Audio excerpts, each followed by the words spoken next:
इत्तलात के मुताबिक नून लीग का सिंध में MQM और GDA के साथ सीट एडजस्टमेंट का मुआहदा हो गया है। MQM नून लीग को सिंध में कौमी असम्बली के 5 और सूबाई असम्बली के 11 हलकों में सपोर्ट करेगी। इसी तरह से GDA नून लीग को कौमी असम्बली की 8 और सूबाई असम्बली की 10 नशस्तों पर सपोर्ट करेगी। कुछ अर्सा पहले तक कराची की मकबूल तरीन जमात MQM की बात की जाए तो उसने 2018 के इंतखाबात में कौमी असम्बली की जनरल नशस्तों में से सिर्फ 6 नशस्तें हासिल की थी, जबकि GDA कौमी असम्बली की सिर्फ 2 जनरल नशस्तें ही जीत सकी थी। यूं अब 8 फरवरी के इंतखाबात में MQM और GDA किस तरह नून लीग को इंतखाबी फ़ायदा दे पाएंगी, ये देखना दिलचस्पी से खाली नहीं होगा।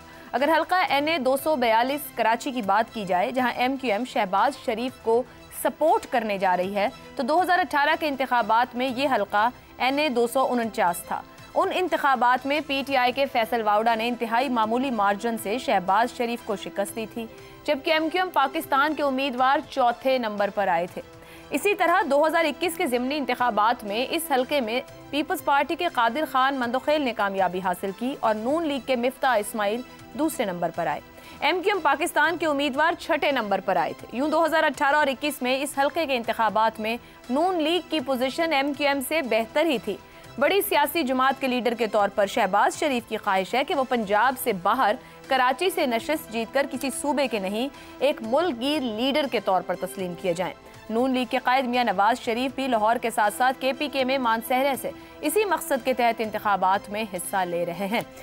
हम इसी पर बात करेंगे कि नून लीग आने वाले इंतखाबात के लिए जो तैयारी कर रही है, आखिर उसमें कितनी कामयाबी दिखती है। बलूचिस्तान के बाद सिंध में GDA और MQM से इत्तेहाद, क्या नून लीग सिंध में बड़ी सियासी कामयाबी हासिल कर पाएगी? ज़ैगम साहब, हम देख रहे हैं मुस्लिम लीग नून की स्ट्रेटेजी अब आहिस्ता आहिस्ता कुछ चीज़ें वाज़ेह होनी शुरू हुई हैं। पहले बलूचिस्तान के मामलात रहे, कुछ मौलाना से भी बातचीत जारी, पंजाब में भी, मगर ये जो सिंध में GDA और MQM के साथ मामला तय हुए और जो सीटें सामने आई हैं, किस तरीके से MQM 5 नेशनल असम्बली की सीट और GDA 8 के लिए सपोर्ट करेगी। अब बड़ी सियासी कामयाबी जब मैं कह रही हूँ तो मैं ये पूछना चाह रही हूँ आपसे कि क्या सिंध के अंदर मुस्लिम लीग नून को 8 से 10 तक नेशनल असम्बली की सीट्स मिल जाएंगी? सियासी फ़ायदा होगा इस डील का? ये बाद के लिए डील ज्यादा मुनासिब है जब इलेक्शन मुकम्मल होकर नताइज आएंगे की तरफ जाएंगे। आप बड़ी उम्मीद की बात कर रही हैं, यहाँ तो छोटी उम्मीद का सवाल जो है वो पैदा हो गया है। अच्छा। और मेरे ख्याल में आप कहीं मुस्लिम लीग नवाज से भी ज़्यादा पुरुम्मीद दिखती हैं मुस्लिम लीग नवाज के कराची में मुस्तकबिल के बारे में। देखिए, सिर्फ एक सीट का मामला है। अच्छा। उसी सीट पर बात अटकी हुई है। आपने उस सीट का नाम ले दिया 242 की। सर, उस पे तो तय हो वहीं गया पर है। कुछ वोट कंसंट्रेटेड हैं, तय हो गया है, उम्मीद उसमें कायम हो गई है। अब देखना यह है कि क्या MQM के वोटर उनके पास आते हैं या नहीं आते हैं। मसला ये है कि वोट मिक्स जो जमातों का है वो आसानी से नहीं होता। MQM का और मुस्लिम लीग नवाज का वोट मिक्स नहीं होता।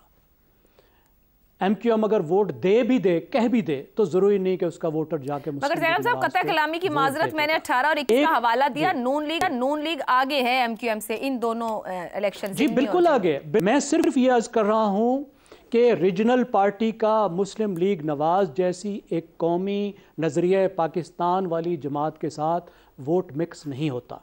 मजहबी जमातों के साथ उसका वोट मिक्स होता है। GDA से शायद थोड़ा बहुत वोट मिक्स हो जाए। आप मुझे बताइए, अगर पीपल्स पार्टी मुस्लिम लीग नवाज के साथ कहीं पे इल्हाक कर ले, कहीं पे सीट एडजस्टमेंट कर ले और अपने वोटरों को कहे कि जाके मुस्लिम लीग नवाज को वोट दो, क्या वो वोट देंगे? मेरे ख्याल है उसमें से अक्सर नहीं देंगे। ठीक। तो ये दोनों जमातें ऐसी हैं जिनके साथ मुस्लिम लीग नवाज का वोट मिक्स नहीं है, पहली बात। दूसरी बात यह है कि वोट मिक्स की बात तो बाद में आएगी ना। पहली बात तो ये आएगी कि आपकी अपने वोट कितने हैं। इस हल्के से निकलकर आप जरा देख लीजिए, आपकी अपनी इन्वेस्टमेंट कितनी है, आपके लीडर कहाँ हैं, आपने वहां के लोगों के लिए क्या किया है, आपने कितनी दफा वहां के दौरे किए हैं। मुस्लिम लीग नवाज ने तो सिंध को मुकम्मल तौर पर इग्नोर किया है। सही, ठीक है, शुरू से किया है, दहाइयों से किया है। वहां पे लीडरशिप पैदा नहीं की।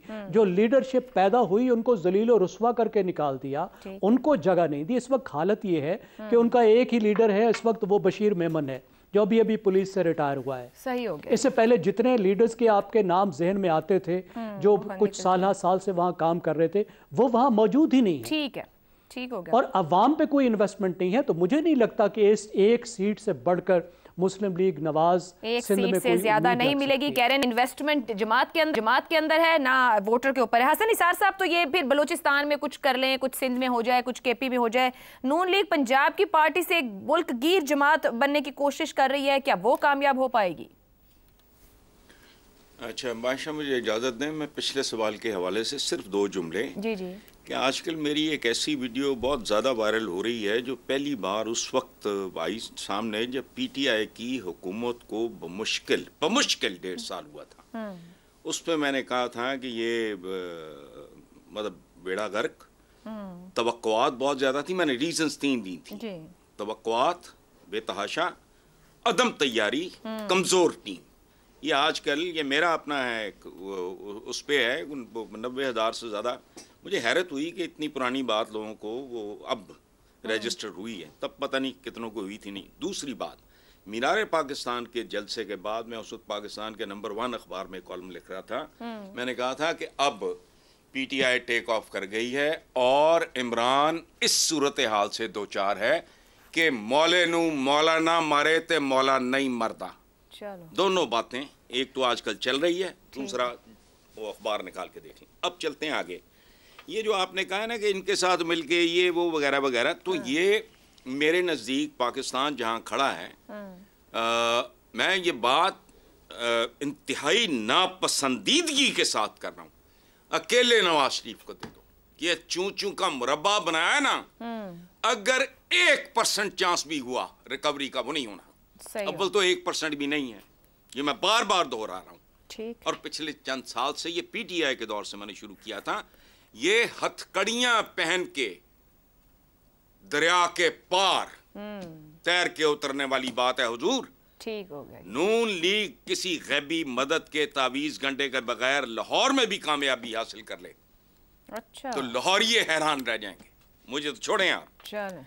इनकी हर कामयाबी पे मुझे एक शेर याद आएगा, आप सुन लो। शेर बहुत खूबसूरत है जी।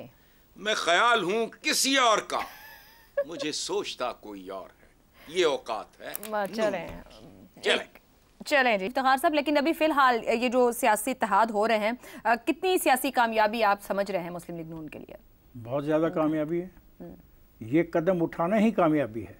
इस कदम का मतलब है कि पाकिस्तान मुस्लिम लीग नून नामी सियासी जमात सियासी अमल में यकीन रखती है और उसको पता है कि कौमी असम्बली में ज़्यादा नशिस्तें होंगी तो वो इस पोजीशन में होगी कि वो हुक्मरान जमात बन सके। तो ये तो बड़ी पॉलिटिकल मूव है। मतलब ख़ास तौर पर जीडीए में जाना, उनसे बात करना, जो बलूचिस्तान में उन्होंने कोशिश की वो आपके सामने है। किसी सियासी पार्टी का दूसरी सियासी जमातों से इत्तेहाद करना दोनों तरफों से इस बात का सबूत है कि वो जमहूरी अमल में यकीन रखते हैं। वो किसी ऐसे तरीके से नहीं आना चाहते जिस तरीके का प्रोपेगेंडा सोशल मीडिया पे होता है और हम टेलीविज़नों पे सुनते हैं। वो कोशिश कर रहे हैं और इस कोशिश में उनको कामयाबी होती है या नहीं होती है तो 8 तारीख को पता लगेगा। और जिस तरह का एनालिसिस आपने किया है एमकेएम की सीटों के बारे में, कभी दूसरे नंबर पर या तीसरे, कभी छठे नंबर पर, उनके 4-5 वोट तो होंगे ना। और जो इलेक्शन हारा है शहबाज शरीफ पिछली दफ़ा, वो भी कुछ 100-500 वोटों की हार जीत है। तो मैं तो इस अमल को बड़ा अच्छा समझता हूँ। इसी से सियासी पार्टियाँ वफाक की पार्टियाँ बनती हैं। बलूचिस्तान में उनका इत्तेहाद है, सिंध में इत्तेहाद करने की कोशिश कर रहे हैं, पंजाब बेस वो पार्टी है, खैबर पख्तूनख्वा में वो इलेक्शन लड़ रहे हैं। यही तो एक नेशनल पॉलिटिकल फोर्स का काम है। आप जब हम किसी से मिलते हैं, किसी के घर जाते हैं, तो एक पैगाम लेके जाते हैं मोहब्बत का, भाईचारे का, उनसियत का, उनसे बात करने का, उनसे अंडरस्टैंडिंग डेवलप करने का। यही ज़िंदगी है। और मैं समझता हूँ इस पे तंज करने का कोई फ़ायदा नहीं है। बाकी लोगों ने वोट देने हैं, वोट 8 फरवरी को पड़ेंगे, रात गए तक 12-1 बजे तक नतीजे आ जाएंगे। कितनी सीटें मिलती हैं, नहीं मिलेंगी तो अपोजिशन में बैठेंगे, मिल जाएंगी तो हुकूमत की फॉर्मेशन हो जाएगी। और मखलूत हुकूमत की फॉर्मेशन मुझे नज़र आ रही है। और पंजाब के अंदर भी उनकी सीट एडजस्टमेंट हो रही है पीएमएलएन की। वो क्यों कर रहे हैं? इसलिए कि वो अपना पॉलिटिकल जो बेस है वो बढ़ा रहे हैं। अपनी जो सिर्फ ज़ाती जंग नहीं लड़ना चाह रहे, वो नहीं कह रहे जी हमें ही सारी सीटें मिल जाएं, वो लोगों के साथ भी इंटरेक्ट करना तैयार है। It's a very positive move by any political party जो दूसरी सियासी जमात के साथ जाके इत्तेहाद करने की कोशिश करती है जमहूरियत के लिए, इलेक्शन के लिए, वोट के लिए। ठीक है जी, जमहूरियत के लिए होते ये सियासी इत्तेहाद साहब कह रहे हैं कि खुश आइन है। देखना यह है कि वोटर किसे पसंद करता है अपने वोट के लिए, और उसके लिए 8 फरवरी का दिन तय है।